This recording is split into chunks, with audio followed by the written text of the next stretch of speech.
Okay, so Be'ezras Hashem, we are starting a new series of shirim on the world of Reish Lois Yada, on the Torah of the Unknowable Head, Reish Dalid Lamed Aleph. Now, throughout the series of shirim, we're going to get into the particulars and the general concepts that surround the sugya of Reish Lois Yada. But today, I really wanted to just orient towards where the ideas are coming from, why the ideas are coming now, and why this sugya of Reish Lois Yada is something that we're going to be descending into or ascending up to in the ideas themselves. The concept of malchus within a person, the concept of what it means to be who we are, that's the expression of our malchus. Each person has their own malchus. Each person is their own malchus. As we're going to see, malchus is both the thing itself and the expression of the thing. And the expression of the thing itself is always going to be a little bit different than the thing itself, because the thing itself remains inaccessible. But malchus has two expressions. Malchus is the thing, and malchus is the expression of the thing. And there's an inner interiority of Malchus, and there's an outer exteriority of Malchus, but ultimately, we are Malchus. The reality of our experiences in our day-to-day lives, we are an expression of processes that are emergent far beyond us. Even the mental motivations, the cognitive processes, the emotional processes, the spiritual processes, all of that is limited to the end of a chain of our neshamos that extend upwards back up to the infinite itself, so to speak. And that the nefesh, ruach, and the neshama, the three lowest expressions of who we are simply the lower end of a thread that is singular connection above at every single moment. Meaning to say that the expressions of ourselves are the results of processes that are rooted far beyond conscious or unconscious memory and far beyond any notion of the how or the why, but rather rooted in an infinite chain back up to HaKadosh Baruch Hu. The secret of Gilgulim, the secret of that my neshama, the way I experience life, is not necessarily the result specifically of what I can conceive of as the cause and effect that have brought me to this experience, but rather it's the suspension of the egoisms that sees the self as the center with an opening up to the possibility of unconscious forces that are motivated and moving experience far beyond me, the makifim of my life. That's the secret of Elo HaMishpatim Dar Raza de Gilgula, that ultimately when a person sees themselves functioning in this world and feels like they're lost in the Tahom Rabbah of Mishpat, that they're operating in that low place of feeling that things are unfair and not knowing why they're chaste and not knowing why they feel so chaste, ultimately one can tap into the mindset of Dar Raza de Gilgula, that I am simply the end of a chain that links all the way above. And this is true within the individual themselves. The Chaya and the Yechida, the deepest part of ourselves, are simply the hints towards the fact that we contain an infinite expression of levels of godliness within us and experiences and the possibility to connect on high. And Malchus is the way things feel in the moment itself, where we walk around, where we're aware that every decision, every moment comes with an unending story of what has preceded it. The nature of Malchus, it appears destitute. Malchus is leis lamagar miklum. It's the lowest level.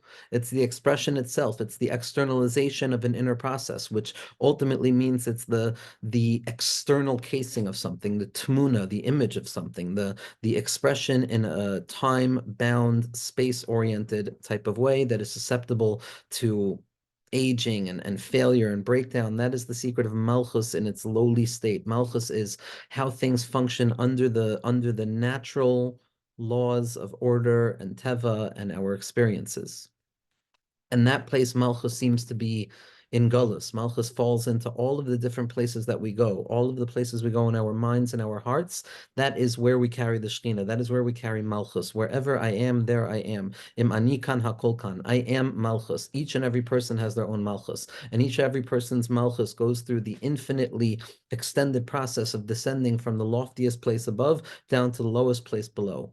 Rabbi Nachman Sipori Maisios are ultimately this world of Malchus. It's where a person loses Malchus, where a person loses sight of the value of their Malchus, where the externalized experiences of what it means to be a human being in this world and the day-to-day, the Yom B'Yom, the B'chol Yom Hallelujah, that each and every day brings with it the opportunity to be present in a new way.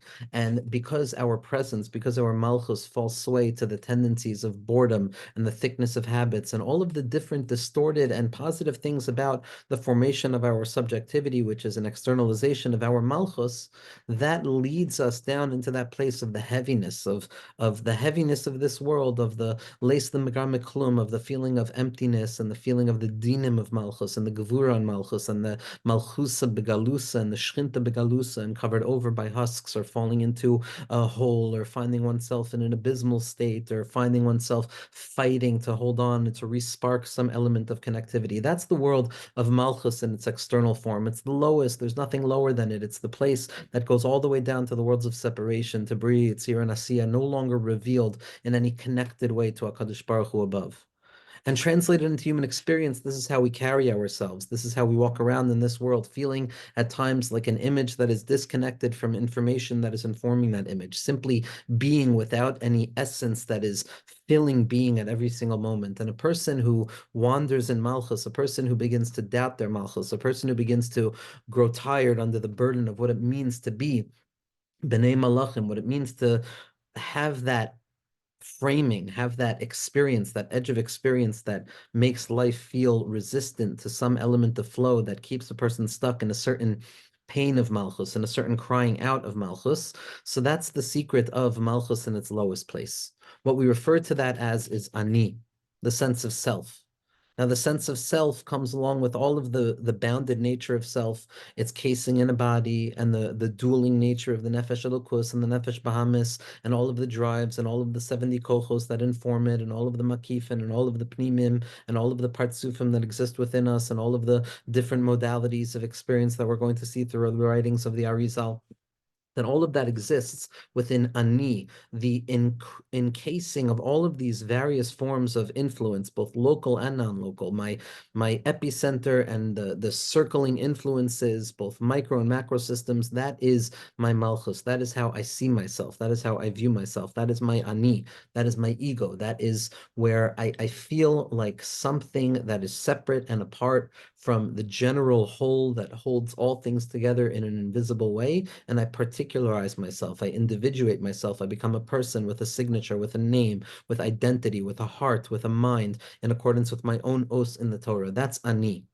And that place of Ani, that is associated with Malchus, while we're going to see it is the most potent and powerful element that we have in our existence, in our repertoire, it's the only thing we have, that Nakuda of Ani, but ultimately it has the capacity of dragging a person down. The more I focus on myself, the more self-obsessed I am, the more self-reflective I am, over and over contemplating how I feel about myself, how others feel about me, how I feel about others, what the world is, how the world is, what's going on, why is it like this, etc., etc. And as a person gets caught up in all of those egoisms and that searching for some personal gratification in terms of their spiritual quests, rather than to reveal the kavod of HaKadosh Baruch Hu, or a seeking out of power in relationships, or all of the tangential motivations that are just very naturally present in each human's life, the Yetzer Hara and all of the drives, that Ani feels like it's dragging a person down. That sense of self is where the symptoms are located. The symptoms surround themselves around the sense of Ani. Ani goes down into a place of death. Ani can be those moments of living a world where I feel that HaKadosh Baruch Hu, I don't really believe in you, where a person doesn't believe in their emunah enough, where a person doesn't value the fact that they're still trying to value HaKadosh Baruch Hu in their lives, and a person begins to doubt their authenticity, and a person begins to fall prey to sadness and despondency, or a person begins to judge themselves based on their actions far too stronger than they actually should, or a person begins to look at themselves with low self-esteem or feelings of inability to perform or inability to move forward. These are the symptoms of a malchus that becomes encrusted in klipa. These are the symptoms of what it means when a malchus is yored lamata, and the ani b'toich goyla, and the self finds itself in exile. The self and all of its motivations that take away from the singular call that rests at the heart of our soul. Each person, like we said before, has their own heart. Each person has their own understanding of the teachings. Each person understands the Kabbalah of the Arizal in their own way. Kol chad lefum shira delay. Each person in accordance with their own limited understanding, in accordance with their own subjective posture, where each person's is true for themselves. Each and every person has their own conditioning in this world where their ani takes them away from what they're trying to get to. We want to get to the place of calmness. We want to get to that place of tefillah. We want to get to that place of being able to say the words to HaKadosh Baruch Hu that we know we need to say. We want to be able to get over the smallness in our lives. We want to be able to be joyous. We want to be able to be connected. We want to be able to develop patterns of behavior rather than trying to re-spark things every single moment. There are things that we want in this world. We want bitachon, we want emunah, we want to believe as fundamentally as possible in the words of the tzaddikim so that our lives are transformed from what appears to be a jungle into a garden, and that a person can live in Gan Eden. Each and every person wants that, and the ani is what drags us away from it. My moments of mindlessness, my moments of self-centeredness, the tendency towards anger, the tendency towards expectations, the tendency towards searching out honor through jealousy or temptation, all of the things that take a person out of their world, all of the things that take away from aligning myself to that secret place of menucha, however manufactured it might be, however inauthentic it might feel, anything that takes me away from that Kodesh HaKadoshim, from that Beis HaMikdash in the mind, is going to be considered an element of ani. It's the anoichias. It's the self-centeredness. Again, it's not arrogance. It's not arrogance. It's not feeling that one is better than others, but it's a hyper-awareness of self. It's an inability to choose not to reflect on myself. And therefore, it's as people who experience the struggle of thinking other people are talking about them or thinking about them, everything that takes place in a person's world is going to be seen through their own lens, as if a person were the eyes of the universe.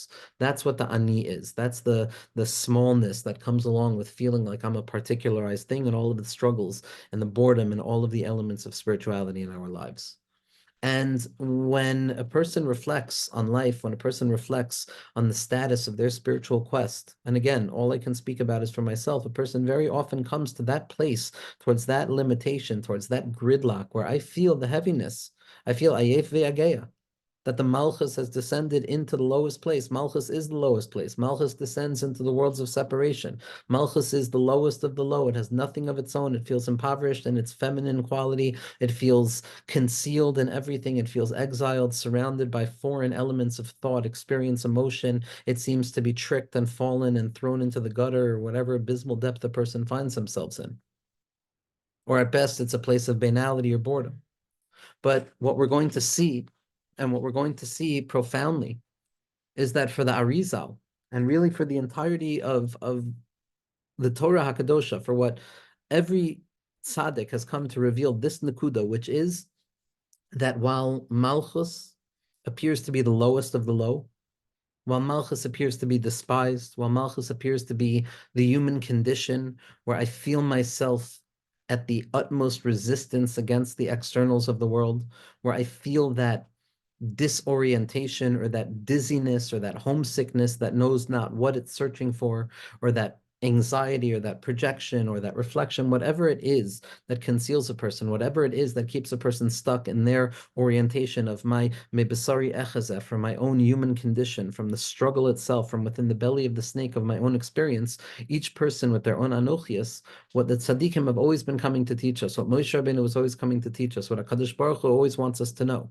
is that while Malchus appears to be the lowest of the low, while Malchus appears to be the most degraded element of experience, where being stuck in reality and the experience of reality is far more degraded and impoverished than what it would mean to live in the idealized states of spiritual bliss, etc., and that Malchus is the last station after I've missed all spots, that while it feels like that, and while Malchus externally appears like that, in the inner interiority of Malchus, which in truth informs the entirety of Malchus and every iteration of itself, in truth, Malchus is rooted in the loftiest imaginable place. In truth, Malchus is rooted in the place that is unimaginably high, to the degree that even the language that is used by Rabbeinu Ha'arizal Zchus Yogan Aleinu is almost an impossible language used to describe it, because Malchus, in spite of the fact that it manifests as the lowest, is in truth rooted in the loftiest place, in the place of ayin, in the place of absolute nothingness. Now that nothingness, which is the same letters as ani, the same letters of self, which represents the thickness of somethingness, ayin represents the polar opposite. Ayin is the light of Keser. Ayin is the translucency that begins to emerge when a person refines themselves and comes to terms with the fact that I am nothing but a reflection of HaKadosh Baruch Hu in this world.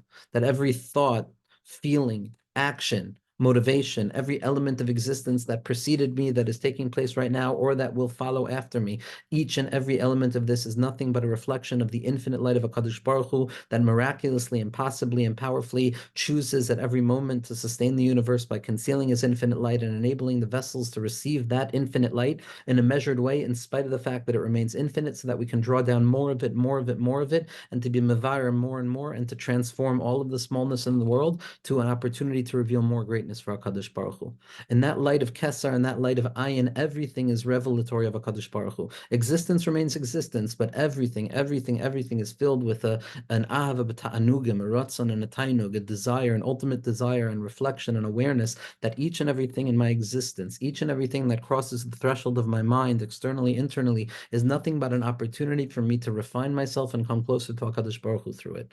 That the Kesser is the ability to transform everything, the darkness, every part of existence, into the loftiest imaginable light of pleasurable desire that seeks more and more desire of connectivity to HaKadosh Baruch Hu, which is the source of the Tainug. And because the source of the Tainug, which is HaKadosh Baruch Hu, is never fully accessible to the human being through their Ratzon, because Kedushas Lemalim Kedusha Seichem, the light of Kesser is a perpetual shift between desire and pleasure, pleasure coming about by thinking I've grasped something, and desire when I come to realize that I haven't grasped anything, and then I come to more pleasure when I think I've grasped something more, and then I come to more desire, etc., to the degree that a person begins to take pleasure in the desire itself and finds desire at the heart of pleasure. As the Rebbe Rashab is masbir in Hemshech Samach Vav with regards to the interiority and exteriority of Kesser, which is pleasure and desire and pleasure. That this place of ayin, this place of nothingness, this emergence of a Kadosh Baruch Hu's presence into reality, into some thematizable, graspable notion, is the emergence point of Kesser. It's ayin. And this ayin is the very fabric, the very texture that eventually becomes the ani of Malchus. Ani v'ayin are the same letters, representing the fact that they come about from the very same fundamental expression, because they are a singular expression that emerges in two stages of a pulsational dance. That Kesser descends down through the various processes of Tzimtzumim and Hishtalshalus and all of the processes to arrive finally at that last station of Malchus, because Malchus is the final expression of the light of Kesser, where it contains its quintessence, meaning it is the point at which there is the utmost concealment, but yet the very possibility of experiencing the essence of Kesser, the panemius of Kesser, the Atik Yoim and Yosef at every single moment. That Malchus never is devoid of the ingredient necessary to be Oila Miyad El Kesser, which is what the Rebbe points out when we talk about Malchus, which is very often associated with femininity and concealment and restriction and simsumim and gvura that shape things, that take things and form things. So we see that the bracha by the Nekeva is Sha'asani Kirtsono. The world of Asiya, the lowest place of Malchus, has the ability to jump directly up to Ratzon. There's a secret of a dilug. There's a secret of a leap that is incongruous with the effort that is placed in, because ultimately and in truth, it's part and parcel of the very same thing. When a person refines Malchus, when a person looks deep enough into the kli of ani, into the kli of Malchus, into the selfhood and all of its hisgashmus and concealment and processes that each and every one of us go through, is ultimately the very stuff in which we're going to uncover the secret of Kesser, the secret of Ratzon, the secret of Tainug. And the motivation towards trying to talk about Malchus is that Rav Lachsheves v'Yemekabacha, it's enough that we've lived, it's enough that I've lived, it's enough that we've lived within the place of Malchus being stuck in its concealment, where the Shechina is begulus, or where it's despised, or where it's seen as below, or where it's seen as thrown down into the pits, devoid of any light of its own, and empty in all of its selfhood and obsessional patterns of just trying to gain some element and semblance of control or comfort in this world. Rav Lachsheves v'Yemekabacha, the day is late, the time is getting late, Bezras Hashem. Balabayas doichik. Aremas kai almad chad samcha. How long is a person going to allow themselves to rely upon one pillar, which is only the pillar of self, which is only the pillar of being stuck in what it means to be a human being, and what it means to reflect on what it means to be connected to HaKadosh Baruch Hu, rather than to actually be connected to HaKadosh Baruch Hu? And so Rav Lachshevetz B'Yom Kabacha, it's time to be misoyer hisnari me'afar kumi, where a person has to come to a place of refining Malchus, being mezachich the kli of Malchus, to come to understand that Malchus is simply an expression of Keser, and that Ani is an expression of Ayin. And when we come to understand and see our experience as Malchustika creatures, as experiencing Malchus in its exile, in its lowest point, and we can elevate it back up to the secret of Ayin, that's when we begin to live the secret of elevating Malchus, of bringing the Shekhinah higher, elevating each and every moment closer and closer to the Das of Mashiach. The Das of Mashiach, the Das of David Malka Mashiach, is Malchus itself. This is the story of David HaMelech. The story of Mashiach ben David is, on the one hand, he's ani v'dal, dal v'ani ani. I am a selfhood. I'm a shtick of gashmias. I have nothing of my own. I'm empty. I'm devoid. I'm despised. I'm chased. Evan masu habanim. Evan masu habanim. I'm hated. I'm run out. I'm adomi ka'aderes haseir. I look red like that murderous place of Esav. I look like something something that is devoid of vitality in this world, that it's a nafal haya, he wasn't meant to be alive. David HaMelech is a place of death. It's Ragli Yadar Maves. David HaMelech is the wandering person, barefoot, in the mountains, struggling, torn, broken because of the struggles and being chased in every moment. But at the very same point, it's specifically within the nefila of David Malka Mashiach, it's specifically within the dalus of David Malka Mashiach that we uncover the greatness of David HaMelech, because David HaMelech was nothing. He came to empty himself out of all selfhood. He came to empty himself out of any egoism, to reflect the fact that Va'ani tefillah, my entire essence is a tefillah, my entire essence is a yearning out to you, HaKadosh Baruch Hu, and that which appears to be the lowest in me, which is in truth a receptacle for the highest. And David HaMelech's experience reflects itself in the secret of Keser Malchus, of Ani Va'ayin, that David HaMelech was a Merkava to Ani, he was a Merkava to the Shekhinah, because he felt that pain, he felt that halal, he felt that voided nature of what it meant to be a human being in this world. He understood that the Malchus is going to fall. He understands that Malchus is going to be lost. He understands that he's not going to get to build the Beis HaMikdash, and that Malchus is simply preparatory towards the next stage. He understood all of that, but he was able to see it all in the context of the Keser, in context of the Tehillim. And that's the secret of David Malka Mashiach, that redemption comes about specifically when we learn to renew our orientation to what we felt were the lower parts of ourselves. It's specifically through the mice of Yehuda and Tamar, through the twisted turns of the Levyasan of David Malka Mashiach and the binyan of Beis David, of Mashiach ben David, who comes from the house of stone, who comes from the house of darkness, who comes from that place of impoverishment to reveal the wealth of impoverishment itself, the perfection inherent within perfection. It's the redemptive drive that comes about from the very thing that we thought was the opposite of redemption, that from the forest itself comes the handle for the axe, and from the notion of death itself, of Malchus, that Raglei Yerdemavis, we come to the Chai HaChaim, to the place of Ayin, to the place of Ein Mazel Yisrael, to the place of Other, which is the secret of Reshad Lois Yada. Now, this place of Ayin that we're going to find ourselves connecting Malchus back up to, seeing our experiences through a different lens, learning how to illuminate experience with desire and Ratzon. So what the Arizal points out very clearly is that there are two halakim to Keser, the two halakim to this level of Ani. And we're going to go into the depths of this, and most importantly, we're also going to see the sources that we're basing a lot of this on, Be'ezras Hashem. Most of it is coming from the Rebbe Shlita and his writings, through my own humble understanding, and through the limited understanding, and all mistakes and all misinterpretations are my own and my own alone. Shagios me'aven me'nestaros nakeni. But we're going to see how there's two elements of Keser. And we'll go into the system of the Arizal and the various partsufim, but that's not necessarily the main focus of what we're going to be talking about. What we're focusing on is Keser itself. The parts of Keser is broken up into two forms. There's the upper part of Keser and there's the lower part of Keser. Now, Keser, because it represents the bridge between the infinite and the finite, between two separate levels that appear to be incongruous with one another, which by definition necessitate a transitionary space that is susceptible and applicable to both elements. So in order to create a bridge between the infinite and the finite, the bridge needs to be an expression of the infinite within a finite way. It needs to be both shaykh to limitlessness and it needs to be shaykh to limitation. And the Keser is exactly this. Keser is the secret of the interconnectivity between levels. Now, every time that there's an upper level, the last expression of that upper level is the Malchus. Like we said, Malchus is the lowest level. But that lowest level of the previous level becomes the highest level of the next level. Because as we've said so often, and when it comes to spirituality, when it comes to growth, when it comes to experience, when it comes to functioning, when it comes to thinking, when it comes to being, one of the most fundamental elements that we have to keep in mind at all times is the fact that perfectibility of the human being is an impossibility, that the Ben Adam is nikra chaser, we're deficient, not because we've sinned or because we're subject to human drives, but rather because we're creation. And if we're creation, we are not the creator. And if we're not the creator, then we're mechusar from being the creator. Every ascendancy of holiness and kedusha that I experience will always be a step below the ascendancy and the transcendence of a Kadosh Baruch Hu, not because I'm deficient, but because that's the very definition of what it means to be a human being.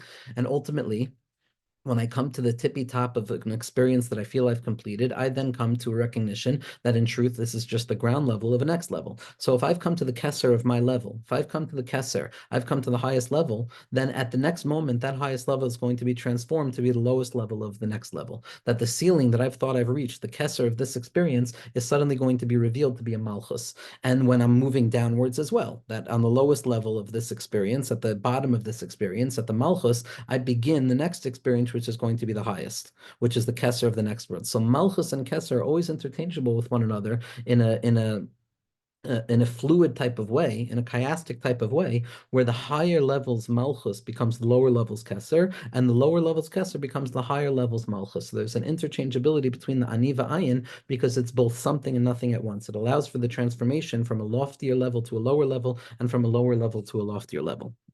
Now, because Keser needs to be divided between the dual role that it plays, which is connecting above and below and connecting below and above, so it has to have a part that's shaykh to above and a part that's shaykh to below. And here's where we split Keser into two, as the Arizal says. Keser gets split into two because Atik Yoimin is the malchus of the higher world, the ancient days, that which is removed, that which is ne'etak, Atik, veha azman Atik Yoimin. We sing it by Shalosh Shuddis in the Pismoin of Bnei Hechala, and tzaddikim, when they sing this, they're drawing down the most ancient of lights. They're drawing down a light that is so perpetually new and so ancient at the same time that the only way to grasp it is by way of closing the eyes and abandoning all tam vidas.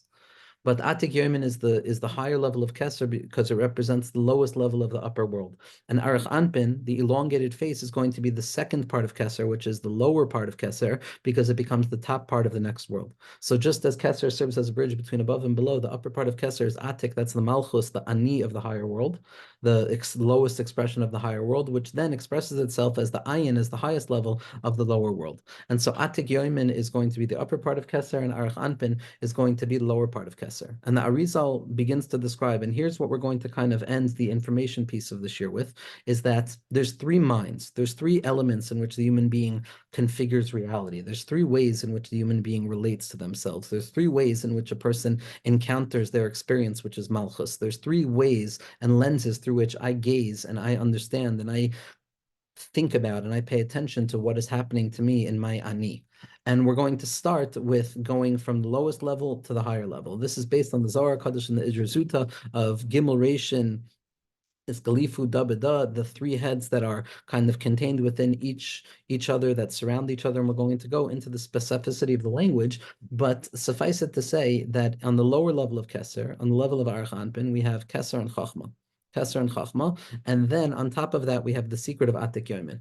The first head is going to be the Chachma. The first head is going to be the ability to make distinctions, to cognitize, to think about reality. The next is going to be Keser. The next is going to be that place where we have desire. Those are the two loftiest places. And then the tippy top, the highest level of all levels that a person can conceivably receive, is the level of Reisha D'Loas Yada, the unknowable head. That point where I reach so high, I come to a place of losing knowledge. I come to a place of not knowing exactly what it is that I'm able to define right now. It comes from a place that's so beyond limitation, that's so beyond finitude, that it can only be expressed in a way of infinitude. It can only be expressed in a way of confusion. This Reisha D'Loas Yada, this unknowable light, this light that is unknown, it's still grasped, but it's grasped in its unknowability. This point at which all of our difficult scenarios are transformed into the positive light of finding a Kadosh Baruch Hu in a place of Emunah, which is above and beyond rational knowledge, that is the place of Reisha D'Loas Yada. And as we're going to see, that place of Reisha D'Loas Yada is the source of all Malchus. All Malchus is rooted in Reisha D'Loas Yada.